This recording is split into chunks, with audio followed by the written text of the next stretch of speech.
বিষ্ণুনবী বলেন, তিন শ্রেণীর ব্যক্তির বিরুদ্ধে আমি বিশ্বনবী কিয়ামতের দিন আল্লাহর কাঠগড়ায় মামলা দায়ের করব। তিন শ্রেণীর ব্যক্তির বিরুদ্ধে আমি বিশ্বনবী আল্লাহর সুপ্রিম কোর্টের কাঠগড়ায় মামলা দায়ের করব। এর মধ্যে এক শ্রেণীর ব্যক্তি হচ্ছে রাজুলুন ইস্তাআজারা আজীরান ফাস্তাওফা মিনহু ওয়া লাম ইউতিহি আজরা। কোন ব্যক্তি যে শ্রমিক নিয়োগ দেওয়ার পরে তার কাছ থেকে কাজ বুঝে নিয়েছে কিন্তু তাকে তার প্রাপ্য বুঝিয়ে দেয়নি, এরকম ডাকাত আমাদের সমাজে আছে না নাই? কাজ ঠিকই বুঝে নিছে কিন্তু তার প্রাপ্যটা বুঝিয়ে দেয়। বিশ্বনবী বলেন তার বিরুদ্ধে আমি মামলা দায়ের করব। প্রিয় ভাইরা, বুঝে থাকলে উত্তর দেন। বিশ্বনবী যার বিরুদ্ধে মামলা দায়ের করবে তার জান্নাত তো একেবারে ডাইরেক্ট, তাই না?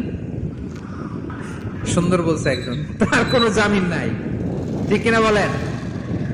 বিশ্বনবী যার বিরুদ্ধে মামলা দায়ের করেছে তার জান্নাতে যাওয়া তো দূর কি বাত, সে জান্নাতের ঘ্রাণও তার নাকে ঢুকবে না। চিল্লায় বলেন ঠিক কিনা?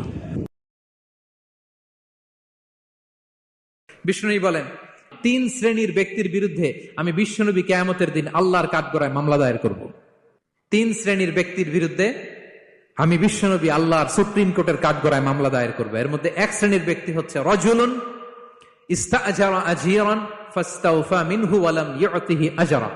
কোন ব্যক্তি যে শ্রমিক নিয়োগ দেওয়ার পরে তার কাছ থেকে কাজ বুঝে নিয়েছে কিন্তু তাকে তার প্রাপ্য বুঝিয়ে দেয়নি, এরকম ডাকাত আমাদের সমাজে আছে না নাই? কাজ ঠিকই বুঝে নিছে কিন্তু তার প্রাপ্যটা বুঝিয়ে দেয়।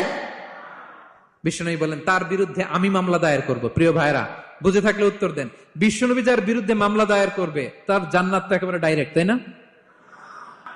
সুন্দর বলছে একজন, তার কোনো জামিন নাই, ঠিক কিনা বলেন? বিশ্বনবী যার বিরুদ্ধে মামলা দায়ের করেছে তার জান্নাতে যাওয়া তো দূর কি বাত, সে জান্নাতের ঘ্রাণও তার নাকে ঢুকবে না। চিল্লায় বলেন ঠিক কিনা?